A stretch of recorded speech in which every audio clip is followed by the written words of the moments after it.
$10,000 each month at cost in groups of 10 up to 100. And the February issue is almost sold out, and that's good because February is almost over.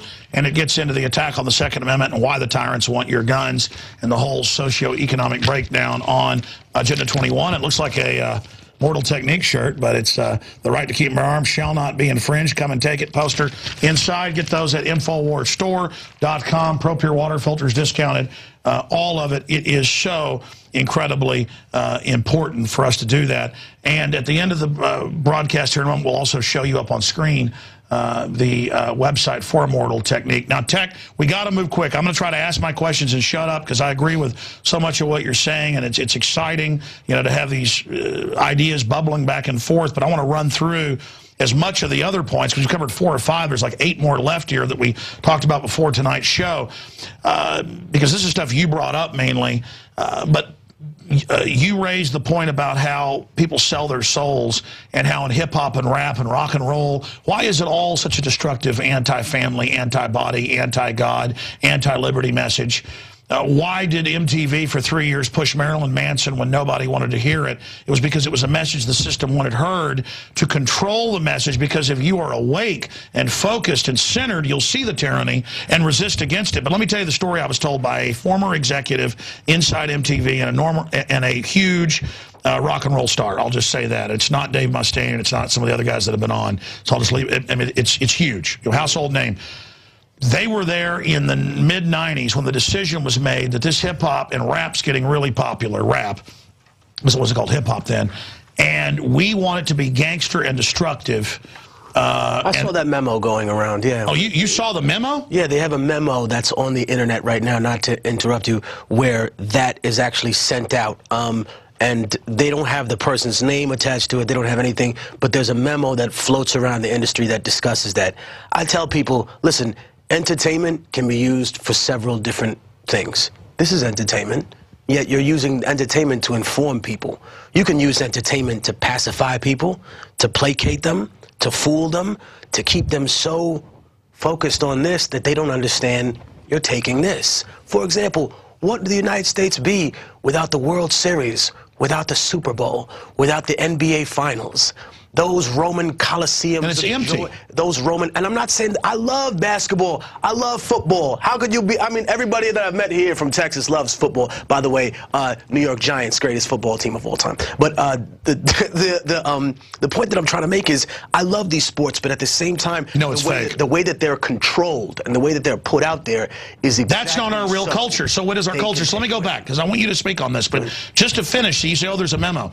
Okay, well, I can confirm with a high-level former MTV guy who's successful now doing other things and a major rock star that they were told this was going to go on and what was going to happen in these meetings. So what I'm saying is that just backs up what you were saying. And then that ties into, a lot of the Republicans are racist or tribal or are using it at least. But with Democrats, from my real research, they were the party of the Klan. They were the party of the South. They were they couldn't win. And so Margaret Sanger and the Rockefellers, and I've got their memos, those are public, those are in the Library of Congress, they said, we're going to pose as liberals, we're going to hire the black leaders, we're going to kill these weeds. I don't think black people are weeds. Not because I'm some bleeding heart person. I don't want any people being treated like slaves, because I know we're all humans and it all comes back on us. So I've said that. Your take on the Nancy Pelosi's, the Harry Reids, the neoliberals, because from my research, they know they're not liberals. These people are hard. You want the real racist? You want because Republicans will just use it for control. You want the real racist? Look at how they use both sides. I think that what people don't realize is that when you use code language to talk about people, you know what I mean? And when you play the holier than thou card and I'm a good Christian soul, the pathos, the ethos of the argument doesn't equal up, which is why Republicans look like hypocrites. The problem is that people don't examine the actual the actual end result of some of the policies of Democrats at that specific time. You know what I mean? I think, for example, Obama gets a huge pass. Like I wanted to ask him this. I really hope when he gets out of office, I say to him, you know what? I saw you on TV shed tears for children from Sandy Hook. Totally fake. without even that, without injecting that Sure. vitriol into the conversation, I want to ask him, how many tears have you ever shed for the children of Pakistan, for the children of Yemen, for the children of Gaza, whose drones and planes sponsored by America fly over and kill them? Have you shed one tear for them? You know what I mean? Have you said one prayer in your private, quiet time? Because if you have, I've never heard it. And maybe you don't think it's popular enough to do, but it's necessary. Two, I think that when you talk about a liberal bias, or when you talk about any of these aspects of society, you can frame it in whatever way you want to, right?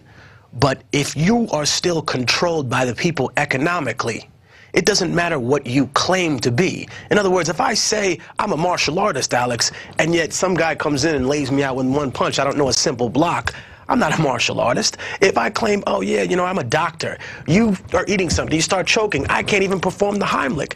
I'm not a doctor, I'm a fraud. Most of these people that are out there that permeate this sort of idea that they're some bleeding heart, I don't see them on the front lines of this stuff. I don't see them willing to get their hands dirty. They're like Pontius Pilate.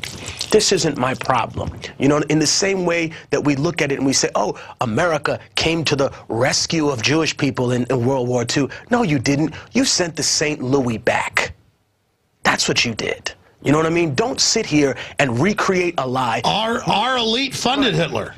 We have a guy that we have commemorated called Christopher Columbus, right? And I always tell Catholics and Italians, you can find somebody better from the Catholic Church, even though, in my mind, the institution itself is corrupt. You can find somebody like a bishop, Mother Teresa, anybody who's a better example. Italians, you can find a mother who sells pizza in Brooklyn right now, who's a better example of an Italian American than Christopher Columbus, who never even touched America and who was prostituting 8- and 9-year-old girls. 8- and 9-year-old indigenous women. That should break the heart of every parent who's watching this program right now. You know, if we don't confront that. But see, it's the dehumanization.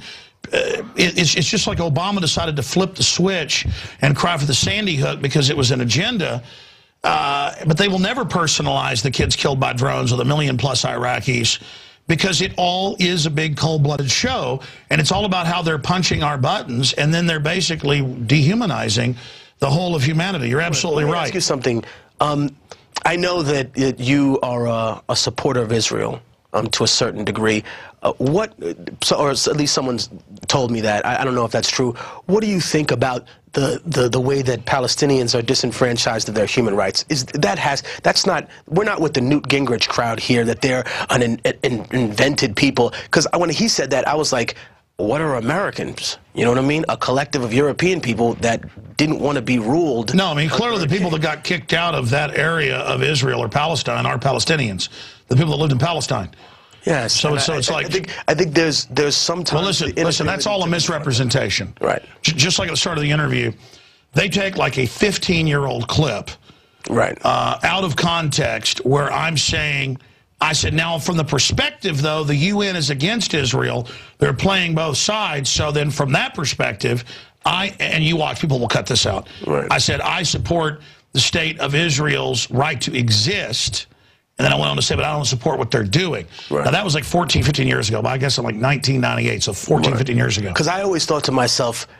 But had you seen that clip? No, someone had played it for me, played an excerpt of it, which is why I wanted to ask. Yeah, see, people like to play audio. But that's the point. I wanted to actually like the video because I'm about 60 pounds lighter. No, but let's go back here for just a minute. Sure. Where I stand is talking about Israel helping create fake Al-Qaeda, Israel manipulating our internal politics, Israel attacking the USS Liberty. I've made films about it. I've criticized it. But there's a cult of people that then make everything about Israel, right, and only about Israel. And so they edit things and change things. And, you know, they've got me saying kill black people online, but I didn't say that. Right. So a lot of that is, notice you were shown audio, right? Right. Not, no, he was edited. No, but that's why I'm here to talk to you. But so what they do is they, listen, I've gone, hey, not everybody that does the El Diablo is worshiping the devil. Right. In Italy, this is to ward off evil. Right. Well, they take that still and say Alex said he worshipped Satan with Immortal Technique. Well, but see, I'm telling you, it's major deception. Just like people say about you, you're a communist. Right. Well, I mean, I think that communism and socialism are a natural part of human development, whether you choose. No, I know, but I'm saying is there's a massive amount of disinformation out there, and no matter how many times I say I don't support a lot of what Israel's doing, they spin that and say that means unconditional support for Israel. That's not what's happening. Right. I'm not. No, I know it's a colonial operation. The point is, and I've said that in the news, no one ever quotes that. They take a 14-year-old thing out of context and twist it. So I say let them have it. Right. You know, they say I'm a Jewish agent, I'm Jewish. Not true, but hey, okay. They say I'm a reptoid. You know, they say... Mazel tov. Yeah, exactly. So my whole deal is you bet I am. They also say I'm KGB. You bet I am. Okay. No, actually, I'm a guy who loves liberty and justice, who's really trying to figure it all out. Well, but when people have always tried to pull the Marxist card with me, I've said, you know what, the difference is between you and me is I've actually read that book because I had to study it to understand how pretty sophisticated. How much control I've read it too. Wanted over a society. And when I was done with that, I said to myself, wow, it reminds me, and you mentioned it before, the great KRS-One who said, there's no such thing as a government. It's just people who rule over other people. And they design these little fancy systems so it looks like they're bringing freedom or they're bringing order. And America, the sad part is we are so cynical right now that I know people who are lovers of democracy that say, I'd rather see a king that could get something done and balance a budget than a president that can't do anything. The system makes it worse and worse. And that's where they want us to be. Here's the key. I'm going to look right in the camera and say this right here. Here's the key to all of this, just what he just said. The system is running this. We don't blame it all on them, but 90% of it is the way things are ordered. Humans are unlimitedly productive and incredible. History's shown that. And the system is doing almost all of this. And then it says, oh, look at what happened. Give me more power. And then it gets worse and worse. That's the key. Right. And I think that that gets lost in the right versus left paradigm because there are still very, very rich people from the left wing, supposedly, that don't want to have anything to do with urban society. They say to themselves, oh, you know, the upper crust of America, the 1%, have abandoned the public education system. There's nobody more. Abandoned the public education system. Yeah. They don't send their kids to public school. I'm sorry. And also, we can expand on that and say, hey, do you think Obama would be president if he hadn't gone to Harvard? No, he had no real, and please pardon me if someone wants to debate it, I totally can out there. He didn't have a gigantic amount of accolades to run on. I specifically remember them using in the media the fact that he was the editor of the Harvard Law Review as a selling point for his ability to run the government. And I always said to myself, where do you meet the future movers and shakers of society? In private school. However, if you, as a rich liberal individual, step back and say, well, I don't need to fund, you know, public school because that's not my problem, then don't complain when some poor, uneducated individual who didn't have a chance, who had every single aspect of his freedom infringed upon by police, who couldn't get a regular job, had a felony at 18, and is now robbing and stealing, blows your kid's head off just to steal his car that he doesn't know has a low jack in it or is worth half of what it was when it rolled off the lot.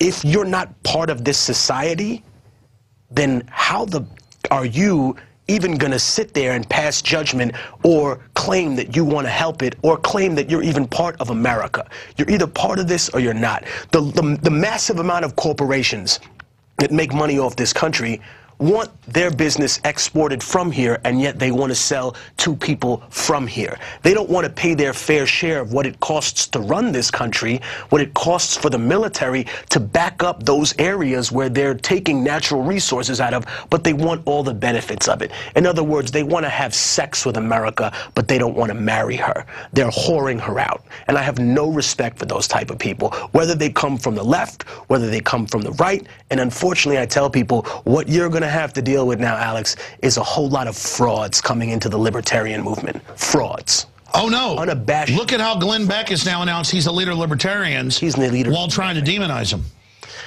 That guy doesn't have both paddles in the water. And I don't know where he gets off thinking he's some kind of intellectual, moral, superior force to anybody else. You know, he's a guy who got thrown off of Fox. And that's like a daytime talk show. And that's low. You know, I think at some point, without having the